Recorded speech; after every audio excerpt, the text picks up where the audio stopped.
আজকে আবার আপনাদের স্বাগত জানাই আমার এই ভিডিওতে। আপনাদের সঙ্গে প্রত্যেক দিনের মতো আমি ঋষিকেশ। আজ বেশ কিছু ট্রান্সফার নিউজ রয়েছে, সেগুলো দেওয়ারই চেষ্টা করব, আপনাদের সঙ্গে আলোচনা করার চেষ্টা করব। নিউজ দেওয়া নয়, ঠিক। এই খবরগুলো হয়তো আপনারা ইতিমধ্যে জানেন, তবুও সেই খবরগুলো আরেকটু আমি সেগুলো দিয়ে আরেকটু আলোচনা করার চেষ্টা করব, বিশ্লেষণ করার চেষ্টাও করব।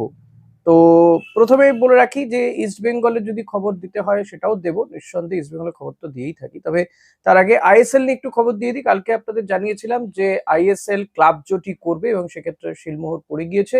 অফিসিয়ালি একটা টাস্ক ফোর্স গঠন করা হবে, সেটা শিলমোহর পড়বে, চুক্তি টুক্তি হবে।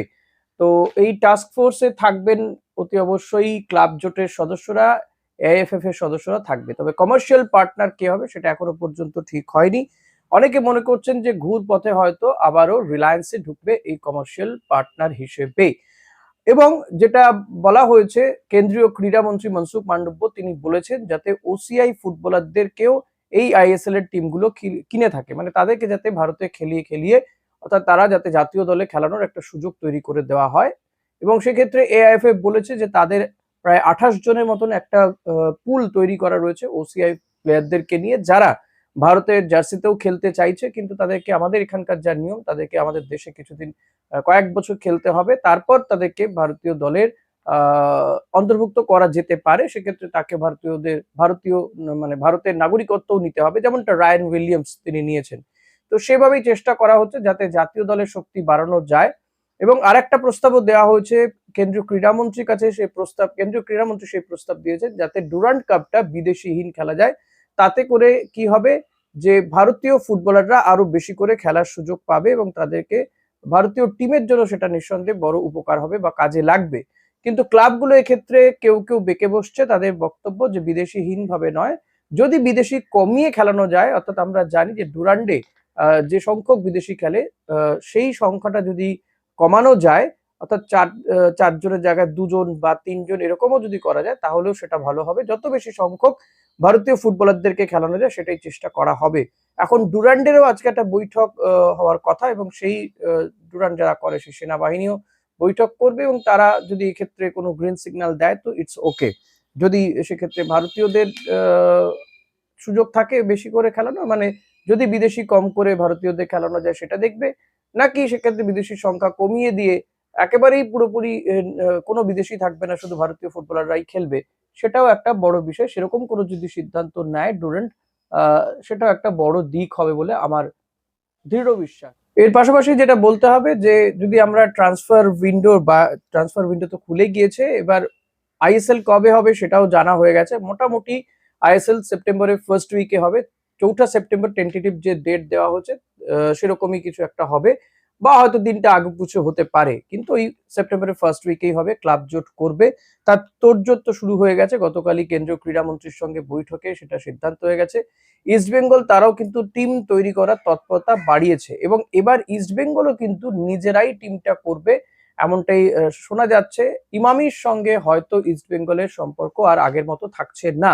সেক্ষেত্রে ইমামি ইস্টবেঙ্গল এই কথাটা হয়তো সে জার্সিতেও আর থাকবে না। সেক্ষেত্রে ইস্টবেঙ্গল অন্য কোনো স্পন্সরকে নিয়ে আসে কিনা সেটা একটা দেখা যাক, যে মেন কোনো স্পন্সর আসে কিনা। তবে কো স্পন্সর হিসেবে হয়তো ইমামি থেকে যেতে পারে ইস্ট বেঙ্গলে। একেবারে পুরোপুরি যে গাঁটছড়া ছিল সেটা ভেঙে যাবে এমনটা নয়।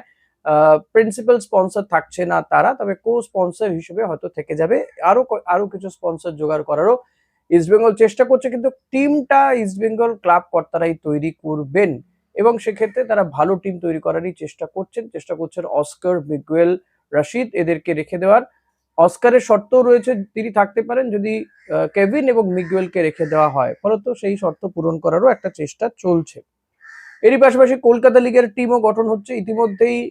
মোহনবাগান তারা তো প্র্যাকটিস করতেও নেমে গিয়েছে, মোহনবাগানের কলকাতা লিগের টিম, কিন্তু ইস্টবেঙ্গল এখনো তাদের টিম গোছানোর কাজ করছে।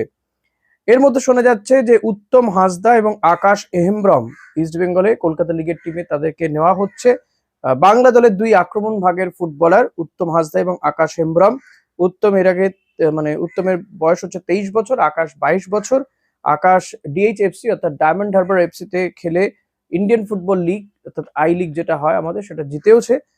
তো এই দুজনকে নেওয়া হচ্ছে, ফলত এই আকাশের সামনেও সুযোগ থাকছে, যদি সে ভালো খেলতে পারে তাহলে ইস্ট বেঙ্গলের জার্সিতে কলকাতা লিগের ম্যাচগুলোতে যদি ভালো খেলে তাহলে ডুরান্ডের টিমে কিংবা আইএসএল এর টিমেও কিন্তু আকাশ অন্তর্ভুক্ত হয়ে যেতে পারে, যেহেতু তার বড় লিগ খেলারও একটা অভিজ্ঞতা রয়েছে, আই লিগ খেলেছে সে।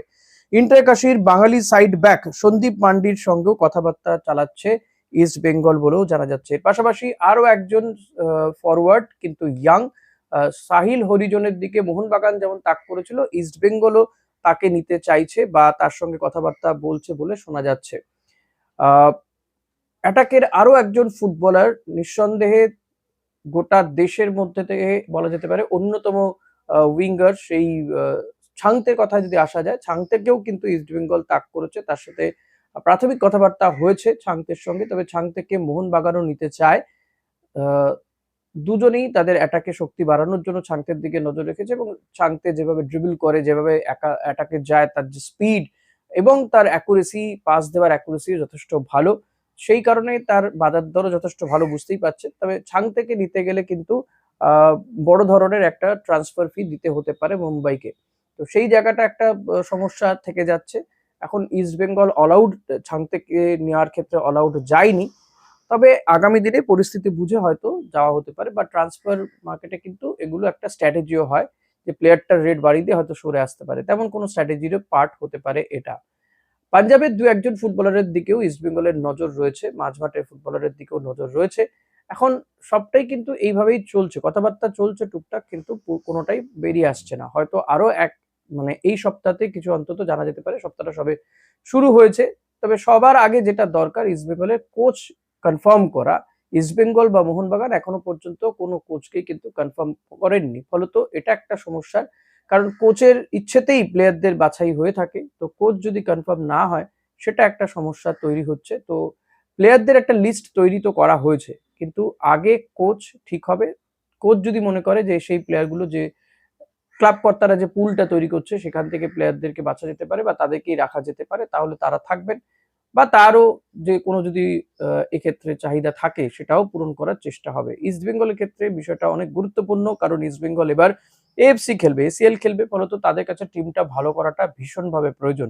সেই চেষ্টাও কিন্তু ইস্ট বেঙ্গল কর্তারা করছেন বলে শোনা যাচ্ছে। তবে এত সাফল্য পাওয়ার পরেও কেন ইমামির মতন একটা স্পন্সর তারা সরে যাচ্ছে, যেখানে স্পন্সরদের লাইন লেগে যাওয়া উচিত ছিল, সেটার কারণ কারো জানা নেই। তবে হ্যাঁ, সেটার কারণ আর কিছু হোক না হোক, ভারতীয় ফুটবলের যে র্যাঙ্কিং সেটাও কিন্তু একটা বড়সড় কারণ হতে পারে। তো আজকে ভিডিওটা আর বড় করছি না, ভিডিওটা এখানে শেষ করছি। ভালো লাগলে লাইক, কমেন্ট, শেয়ার করবেন, চ্যানেলে নতুন হলে সাবস্ক্রাইব করে নেবেন। বিশ্বকাপের ভিডিওগুলো কেমন লাগছে সেটা অতি অবশ্যই জানাবেন।